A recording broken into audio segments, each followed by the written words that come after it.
Friends, मैं सीमा daemon मेरे इस YouTube चैनल में आपका फिर से एक बार बहुत बहुत स्वागत करती हूँ।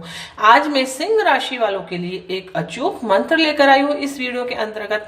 यदि सिंह राशि वाले जातकों को अपने जीवन में किसी भी तरह की कोई परेशानी हो रही है, उन्हें स्वास्थ्य की दृष्टि से यदि कोई परेशानी है, यानी कि उनका स्वास्थ्य अच्छा नहीं रहता है, उन्हें धन संपत्ति से रिलेटिव कोई परेशानी है, व्यवसाय से रिलेटिव उन्हें कोई परेशानी, यानी कि उनका व्यवसाय अच्छा नहीं चल रहा है, उन्हें हानियों का सामना अपने व्यवसाय के अंतर्गत करना पड़ रहा है, नौकरी से रिलेटिव यदि उन्हें कोई परेशानी यानी कि उनकी नौकरी नहीं लग रही है, वे प्रतियोगिता परीक्षा देते देते थक गए लेकिन फिर भी उनकी नौकरी अच्छी जॉब नहीं लग रही है, उनके संतान पक्ष से रिलेटिव उन्हें कोई समस्या यानी कि संतान सुख नहीं है उनके जीवन में, संतान है तो वे अच्छी नहीं, उन्हें गलत शौक लग गए, वे उनका कहना नहीं मानते, यानी कि संतान से रिलेटिव कोई भी उन्हें परेशानी हो रही है, प्यार में विवाह में यदि परेशानी हो रही है, यानी कि जिस जीवन साथी को वे चाहते हैं अपने जीवन के अंतर्गत उन्हें वे नहीं मिल पा रहा है, प्यार में सक्सेस नहीं मिल पा रहे उन्हें, यानी विवाह में देरी हो रही है, यानी कि कुल मिलाकर किसी भी तरह की कोई परेशानी आ रही है और वे सिंह राशि का जातक है, तो वे ऐसे कौन सा एक अचूक मंत्र का उच्चारण करें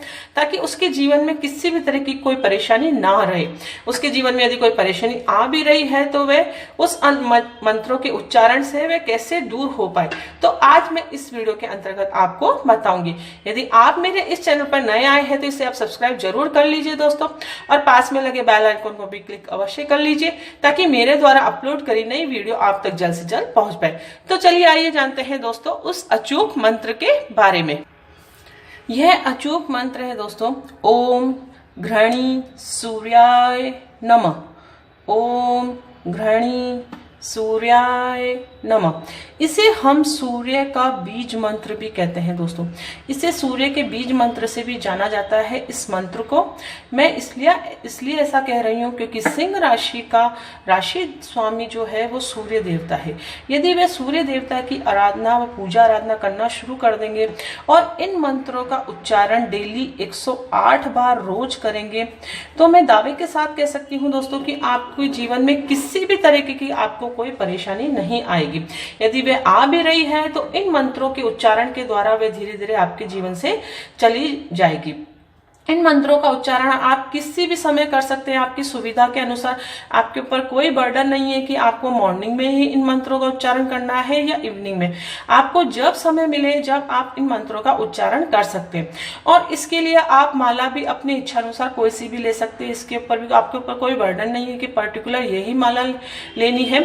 आपके घर में जो भी अवेलेबल हो आप वह माला ले सकते हैं, लेकिन आप तुलसी की माला लेंगे तो वह आपके लिए सबसे बेस्ट रहेगा, लेकिन आप अपनी इच्छा अनुसार कोई सी माला ले सकते हैं। सबसे बड़ा इंपॉर्टेंट कार्य है करने का, जाप करने का। आप मेडिटेशन की पोजीशन में बैठिए, ध्यान की अवस्था में बैठिए और इन मंत्रों का उच्चारण पूरी श्रद्धा और विश्वास के साथ करेंगे तो आपको रिजल्ट हमेशा पॉजिटिव आएंगे दोस्तों। इसका नेगेटिव रिजल्ट आने का सवाल ही नहीं उठता है। आपकी कुंडली के अंदर सूर्य यदि मारक भी है उससे कोई भी फर्क नहीं पड़ता है, और कारक है उनकी डिग्री कम है तब भी आप इन मंत्रों का उच्चारण कर सकते हैं। सूर्य की कारक हो अथवा मारक स्थिति उससे कोई फर्क नहीं पड़ता, इन मंत्रों का उच्चारण से रिजल्ट हमेशा पॉजिटिव ही आएगा। जब आप इन मंत्रों का उच्चारण शुरू कर देंगे और जब इनकी संख्या 7000 हो जाएगी दोस्तों, तो ये सिद्ध हो जाते हैं दोस्तों। एक बार जब आपने इन मंत्रों को सिद्ध कर लिया तो आपको फिर डेली इनको जाप करने की आवश्यकता नहीं होती है। फिर आपके ग्रह आपके फेवर में हो जाते हैं और आपको हमेशा पॉजिटिव रिजल्ट उनसे मिलेंगे। इसलिए आप इन मंत्रों का उच्चारण करके इन्हें आप सिद्ध कर लीजिए दोस्तों। फिर आप वीक में एक बार इन्हें करेंगे तो आपके लिए बेटर रहेगा। वीक में एक दिन, कौन से दिन करना है आपको? सूर्य का दिन कौन सा होता है दोस्तों? रविवार। रविवार के दिन आप इन मंत्रों का उच्चारण एक माला रोज कर सकते हैं, यानी कि डेली आपको फिर करने की जरूरत नहीं है जब आप इन मंत्रों को सिद्ध कर लिया है। इसके अलावा हम और कौन कौन से जातक इन मंत्रों को कर सकते हैं, चलिए आइए जानते हैं दोस्तों। ये तो थी चंद्र राशि वाले, जिनकी मतलब हम चंद्र राशि देखते हैं, नाम के अनुसार जो राशि होती है वो चंद्र राशि होती है। चंद्र राशि वाले इन मंत्रों का उच्चारण कर सकते हैं। इसके अलावा और कौन कौन से जातक है जो इन मंत्रों का उच्चारण कर सकते हैं, क्योंकि ये सूर्य का बीज मंत्र है, ये पर्टिकुलर सिंह राशि के लिए नहीं है।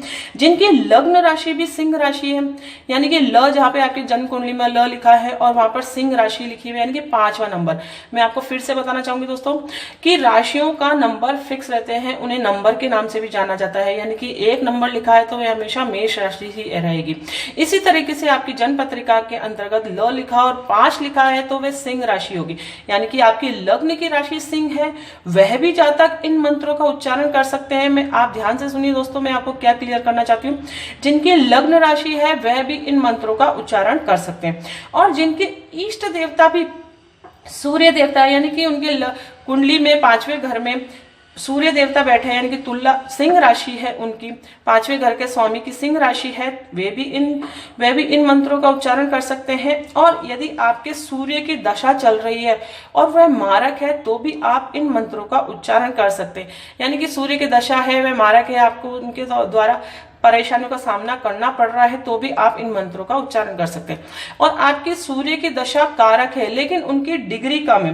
डिग्री का मतलब है, अभी आप इन चीजों को इतने अच्छे से नहीं जान पाएंगे, लेकिन डिग्री का मतलब है कि उनमें बल नहीं है आपको पॉजिटिव रिजल्ट देने का, यानी कि उनके अंदर पावर नहीं है। तो इन मंत्रों के द्वारा हम उनके अंदर पावर ला सकते हैं, उनकी डिग्री को इम्प्रूव कर सकते हैं। इन मंत्रों में बहुत असीम शक्ति है दोस्तों। आप इनका उच्चारण करना शुरू कर देंगे तो आप अपने जीवन में देखेंगे कि आपके अंदर परिवर्तन किस तरीके से आने लग रहा है। दोस्तों, आप इनकी डिग्री को इम्प्रूव करके सूर्य देवता की दशा को अपने फेवर में कर सकते हैं ताकि आपके रिजल्ट हमेशा पॉजिटिव रहेंगे। ये एक ऐसा मंत्र है दोस्तों, आप जो बिना कुंडली विवेचन के कर सकते हैं, लेकिन हम दान और रत्न ऐसी चीज है जो बिना कुंडली विवेचन के कभी भी किसी भी जातक को नहीं करना चाहिए। मैं आपको फिर से एक राय देना चाहती हूँ दोस्तों कि दान और रत्न आप बिना कुंडली के किसी की राय से कभी भी ना पहने और ना करें।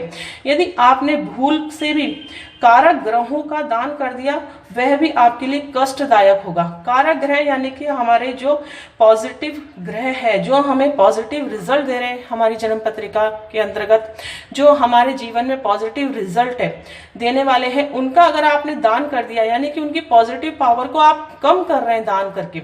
और इसी तरीके से आपने मारक ग्रहों का रत्न पहन लिया, यानी कि मारक मतलब होता है नेगेटिव ग्रह। यदि नेगेटिव ग्रहों का आपने रत्न पहन लिया तो भी आपके लिए कष्टदायक रहेगा वह, क्योंकि आप क्या कर रहे हैं, रत्न पहनने से उनकी मारकता और बढ़ा रहे हैं, यानी कि उनके नेगेटिव पॉइंट्स को, यानी कि नेगेटिव ग्रहों की शक्तियों को आप और बढ़ा रहे हैं। इसलिए कभी भी दान और रत्न बिना कुंडली विवेचन के आप ना करें। आने वाले नेक्स्ट वीडियो में मैं आपको क्लियर कर दूंगी कि कौन सी राशि वालों को कौन सा रत्न पहनना चाहिए, कौन सा दान उन्हें करना चाहिए। नेक्स्ट वीडियो में मैं आपको बताऊंगी। आज मैं आपको सिर्फ इतना सा बताना चाहती हूँ कि आप इन मंत्रों का उच्चारण करना शुरू कर दीजिए दोस्तों आज से ही। फिर आप अपने जीवन में बदलाव खुद ही महसूस करेंगे कि हमारे जीवन में बदलाव आना शुरू हो गया।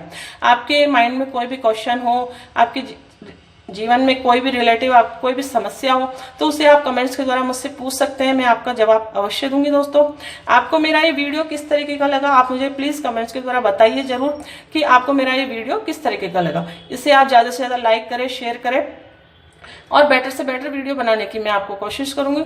तो मिलते हैं नेक्स्ट वीडियो में, तब तक के लिए thank you and bye bye.